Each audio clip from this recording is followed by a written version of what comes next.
Now, we will discuss something that our brother brought up, aseity of God, but I think we've subsumed it under the doctrine of independence and self-sufficiency of God. The very first that we dealt with, that God is independent. He's not contingent, doesn't depend on anything. He's got resources within himself. God is, and that's the aseity of God, that God does not depend on anything outside of himself. I group those three together: aseity, independence, sovereignty. Okay? Those three we can group together because they really deal with the same thing. God is eternal again. Why is aseity important? It's because God is eternal. Again, sometimes when you say eternal, somebody has argued, I think it is Dr. Sproul as well, that when you argue that God is eternal, you're making a mistake. Because eternal is a measurement of time. Yet the whole concept of time doesn't apply to God. So, even when you say eternal, you're still dealing with a term that is too shallow to describe God. You cannot describe God in anything that somehow, brings up time into consideration, because time simply doesn't apply to God. Okay? So even the doctrine of eternality of God must be checked, I suppose, is the word I want to use, checked. Let me make this point before I transition, because I just want to go straight to the communicable attributes, actually. But let me make this point now. When you're dealing with God, you're dealing with such a impossible entity. You cannot properly put God in your mind. And after I've said everything I've said, I haven't said much about God. You might live with the feeling, there's so much about God that I've learned today. No. You still haven't said much about God, because we can't deal with this thought of God. Now, if you have no question or comment, I want to deal now with what we are calling communicable attributes of God. Communicable attributes of God.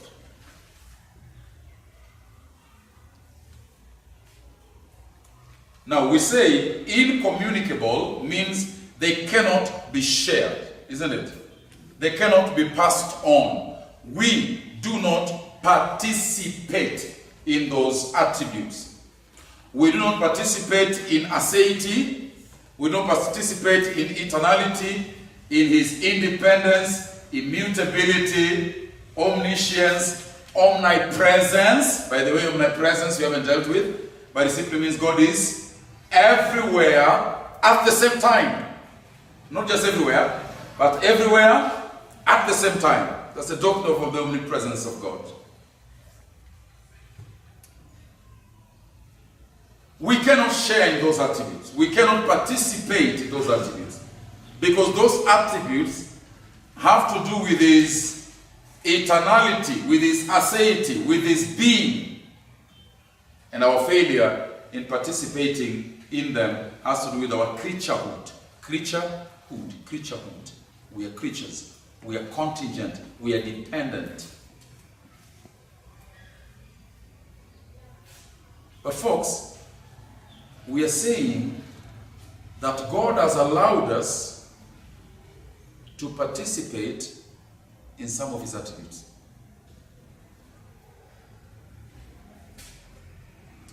Now, before we go to those particular attributes in which God has permitted us, has allowed us, has created us with capacity to participate in, let us first of all discuss the basis of that participation. All right?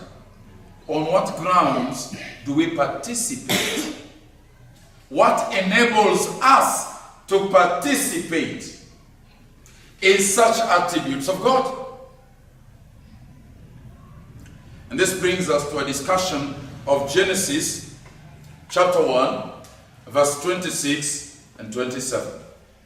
And God said, "Let us make man in our own image and in our own likeness.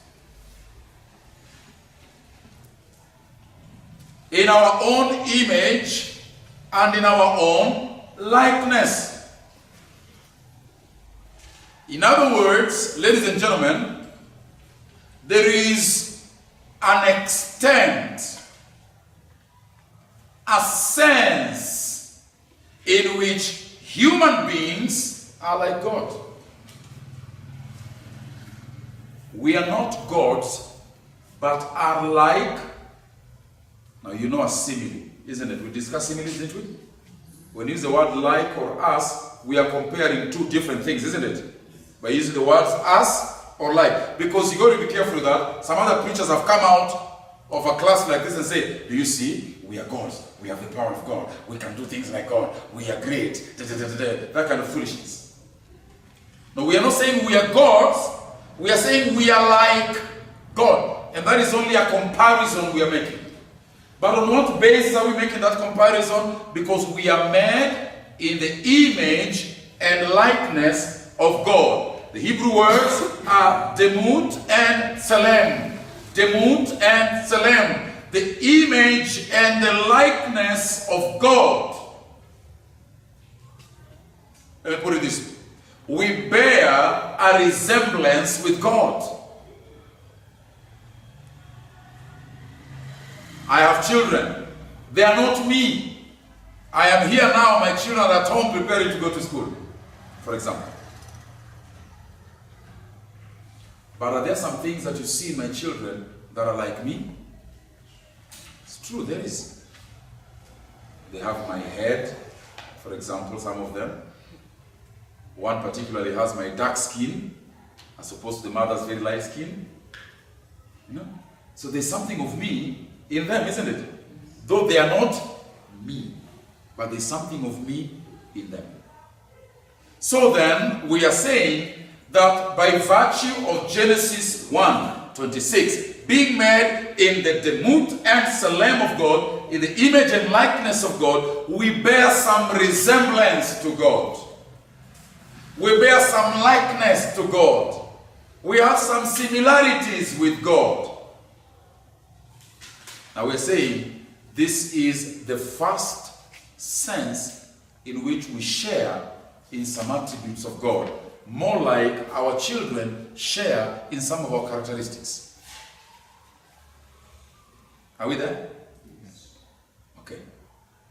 But the second stage, which forms the basis of this, would be in Genesis chapter 2, verse 7. Genesis chapter 2, verse 7. We read, for example, in Genesis 2, verse 7,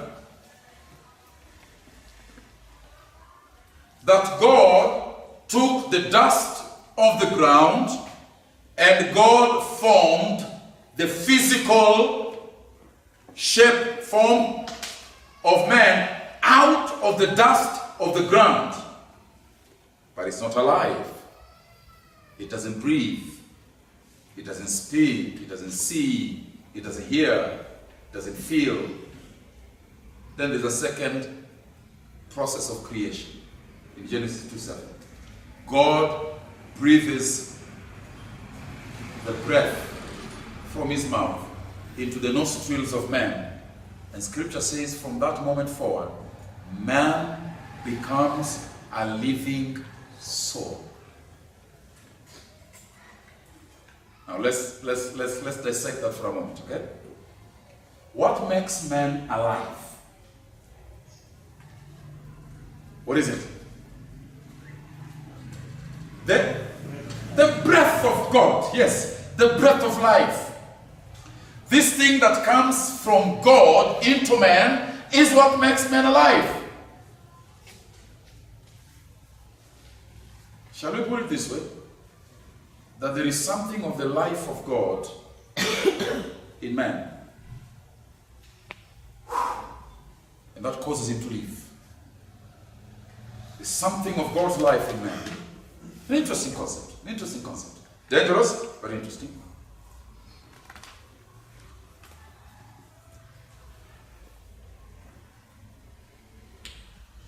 I think Dr. Sproul, again, you hear me quoting much, I've read a lot on him.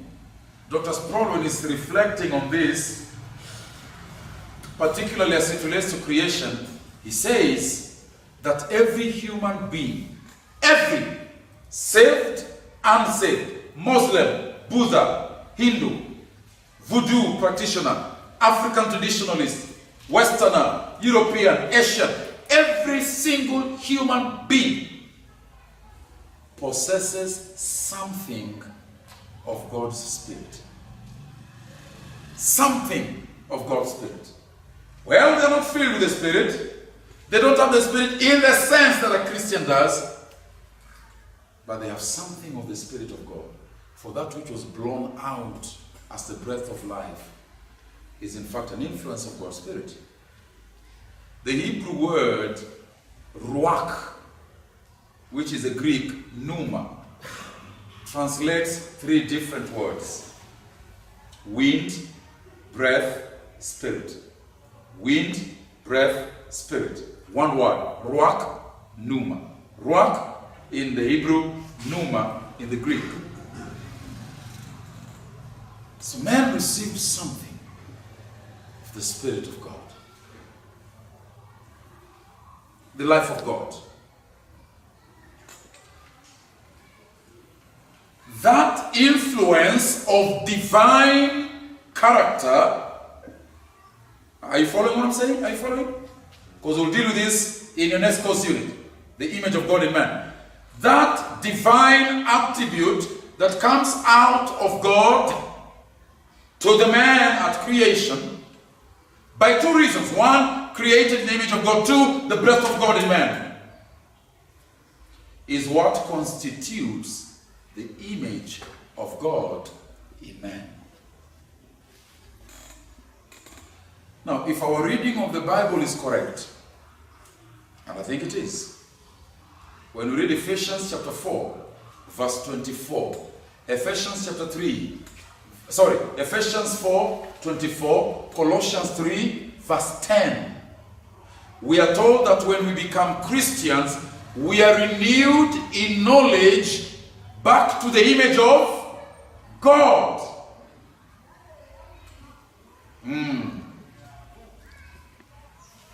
Back to the image of God. But we also read, and I've been preaching on this in our church pulpit here, from Romans chapter 8, verse 29, that we are predestined, chosen, elected to salvation in order to be conformed to the image of the Son of God, Christ.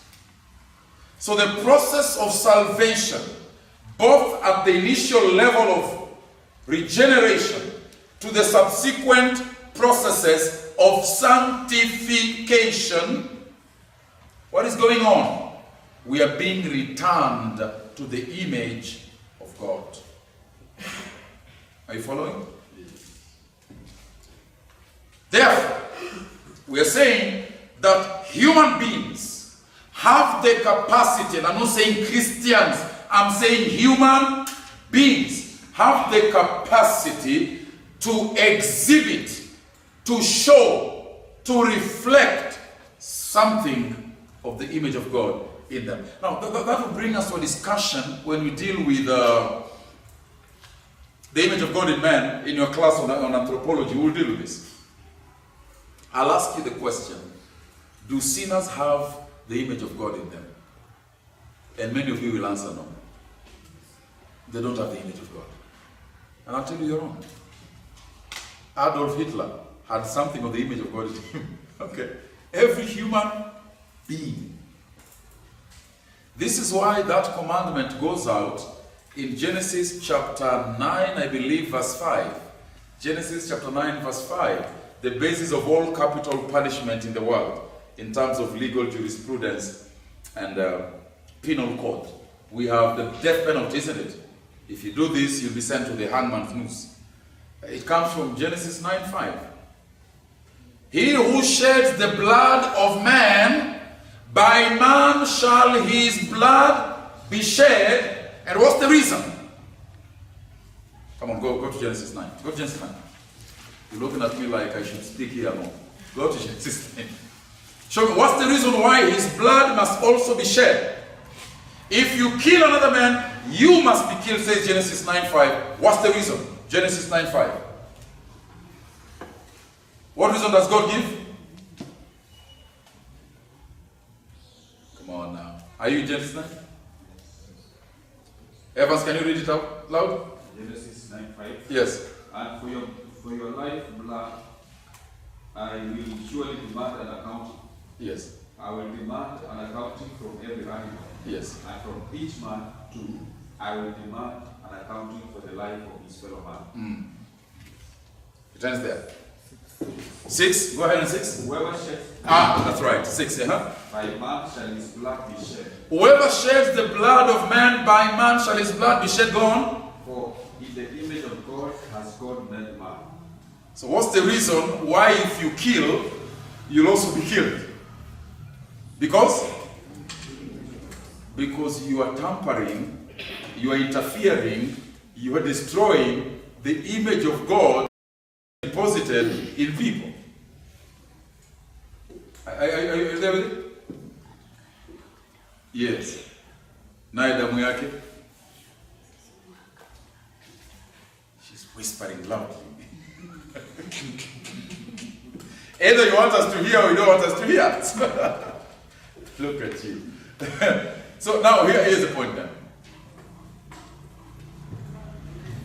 God says the reason why if you kill another human being, he didn't say if you kill Christians, isn't it? If you kill another human being, you also should be killed, because that human being which you've killed has what? Yes. So every human being has the image of God in them. That image is corrupted, but it is there. Okay? Now, somebody gave this example, and I think it's a good example. Have you stood in front of a mirror? A big mirror? I have one in my dressing room, a big mirror in front of me. You see yourself as you are, isn't it? And you can turn and see and say, okay, that shirt looks all right, the collar is okay, it's fine. Okay, sorry, there is a bit of a hole, but I can hide that one. You know? You see yourself as you really are. What happens if I come with a hammer and I knock that mirror? It cracks, doesn't it? And it forms those many lines. Maybe it's not broken completely, but it forms those many lines. If I stand in front of it, do I see the same image? But is that image there? See, it's there, but it is distorted. It is marred. It is mangled. But it's there. That's what happens. And that is what restoration does. It brings us back to the original image of God. And by the way, it doesn't happen until we die and resurrect. That's why the process is complete.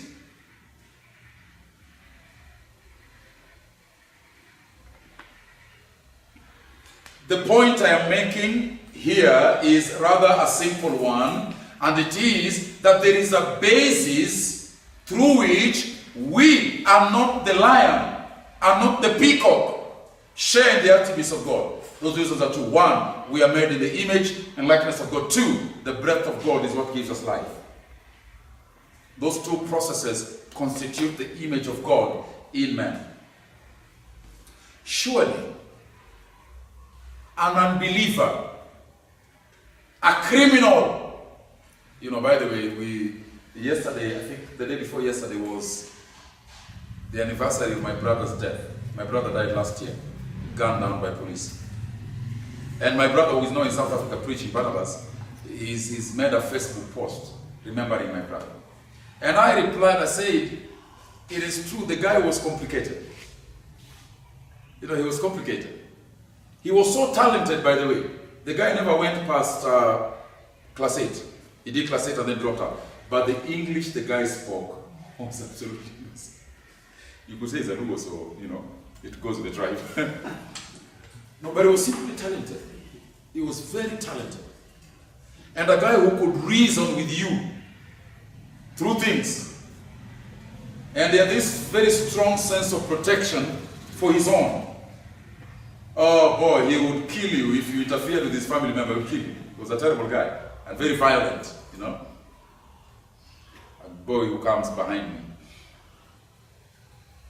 So many good things about him, really. And then he made some choices in his life that are horrible. Went into crime, armed crime, and you know, this is how he was gunned down by the police. So you met my brother Paul in one setting, and he was such a lovely guy. I mean, in family meetings, he was there, and you know, you couldn't, he had his respect, he respected the people that were older than him, and he never wanted to raise his voice. He knew his place. Loved his mother very much, and his mother loved him. Boy, that mama loved that guy. It is what is killing her even now, we think. It is what is killing her now. Well, she's sick, but it's the stress of that boy. But what caused my brother to have such conflicting personalities? A sinner fallen in Adam? Yes. It's true, as are we all. But still, he's the image of God in him.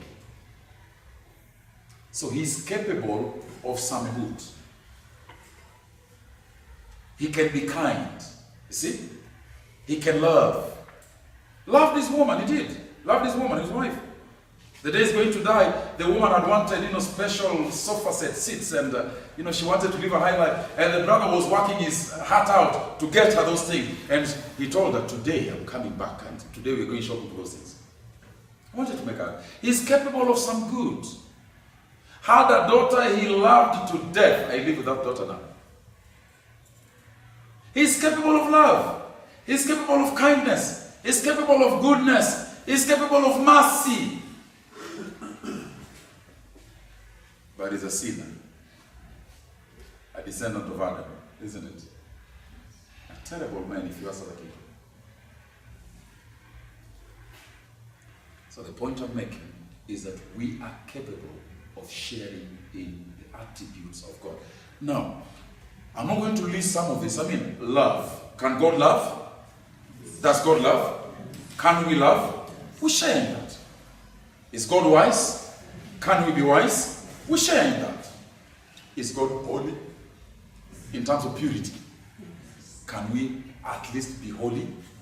Yes, we can. I'm not the sinner I was yesterday. Surely I'm not perfect, but I'm not the same man I used to be. Love, holiness, mercy, kindness. Is God faithful? Can we at least try to be faithful? In fact, we are required to be faithful in some circumstances. For example, to our spouses. That's one. These are communicable attributes.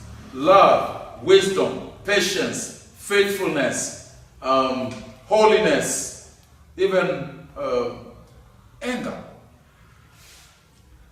Does God get angry? Do we get angry? It's a communicable attribute. So there's a lot more, isn't it? I mean, that you can list in that spectrum of attributes that are shareable. But my burden, really, today, has been first to establish the grounds upon which we can share in those attributes. And then list them, that you can do yourself. But I want to say a third thing and close this lecture now.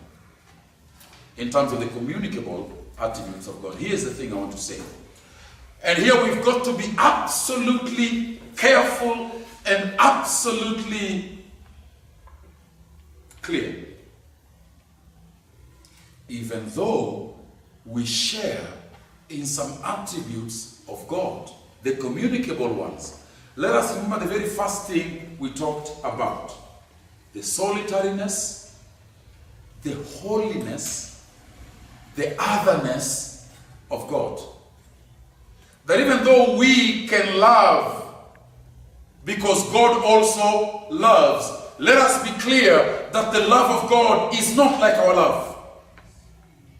And our love is not like the love of God. Our love is sinful love. By that I mean it is tainted by sinful motivations. The reason why I love my wife And I don't love her all the time, but I'll tell you that. I hope she doesn't watch this video. I don't love her all the time, okay? Not all the time. If you love your wife and your husband all the time, thank you. That's good. But me, I confess to you, not all the time. There are times I feel like, what did I marry? I hate this woman, I do. Because she's made me angry at that time, isn't it? And I don't feel those feelings there. My love is sinful. It's not perfect. It is dependent on what my wife does. You see what I'm saying? Now, you people know that the day you met your wife the first time, come on, brother, be honest. You, Lily Evans, you are talking about you. You know, the day you met, you told me you have one child, eh? The day you met your wife the first time, before she came into the box, you know? Tunasemanga tunaingiza box, eh? Kabla hajaingia box yako hiyo. You know, you couldn't sleep. You remember that? You remember? You are. Tomorrow is not arriving. I want to go meet her. You know, and then you called her all the names. You know, you dreamt about her. You even said, I see you in the soap. When I'm bathing, I see you in the soap. When I drink water, I see you in the glass of water. You're everywhere in my life. Every man can tell you that. Here. Oh, then the first 2 months were wonderful. And then he began to realize she actually goes to the toilet. She goes to the toilet like all other human beings. You know, sometimes you feel she cannot do something like that. I'm sorry, I'm being rather uncouth here. And then you heard her snoring. She said, what? She snores. The value of beauty begins to go down. And you're not feeling the same thing. And then she became pregnant. And the figure was distorted. Figure 8 became a D. And you're thinking, I didn't know. And then children come and, I mean, the woman cannot be the same, surely. Children are here. She's got to wash the napkins and she's got to find time to bathe herself. She can't put on the makeup that she used to put on because there's simply no time. Get the point? Her life is full. And this is why we say maturity helps. Young boys get tired with women because they're not mature. Wanasema ngoma ya vijana ikeshi. They still think you'll be the same. I mean, Yana grew old. He doesn't want his lady to grow old. Yet he is growing old. Isn't it? But wait. Upaki mafuta wewe. What do you mean by mafuta? And what I'm saying is, there comes a time that even the morning greeting is not there. Isn't it? It's a sad place for a marriage, actually. It's a very sad place. We wake up and, there's no greeting. Wake up, get the djembe, put it on your shoulder, and you're out. And your wife goes the other way to the market. And you're coming back, and she's sending the children to bring the food on the table. You meet in the bedroom there. And even there, you don't say good night. It's a strange existence. It's a very strange existence now. We are living like we're in a military barracks. It's terrible, isn't it? That's our love. See, that's our love.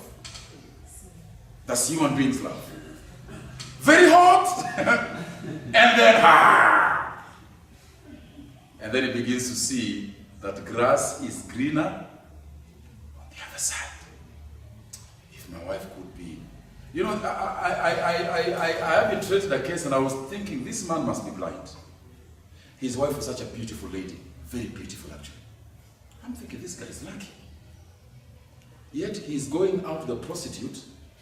Who is, I don't like calling human beings ugly because whatever God created is good, all right? Yes. But if you compare those two ladies, surely, please.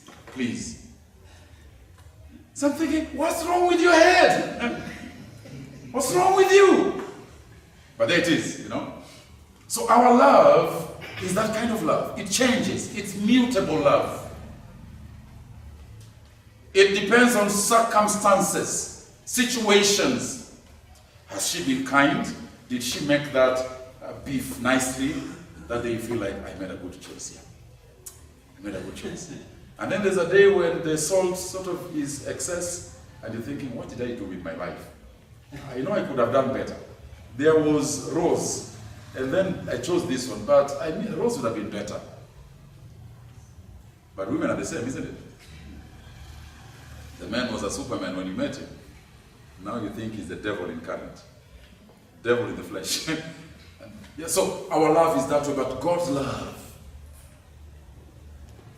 Listen to it in Romans chapter 5, verse 6, 7, 8, 9, and 10. Particularly verse 6 and verse 8. While yet we were still weak, Christ died for us. While yet we were still sinners, verse 8. God commends his love towards us in this, that while we yet were sinners, God loved us. He didn't love us because we're good. It's a different kind of love. The wisdom of God is not like our wisdom. My wisdom is only here. If it gets here, it fails. God's wisdom never fails. Always on point. God's knowledge, God's patience.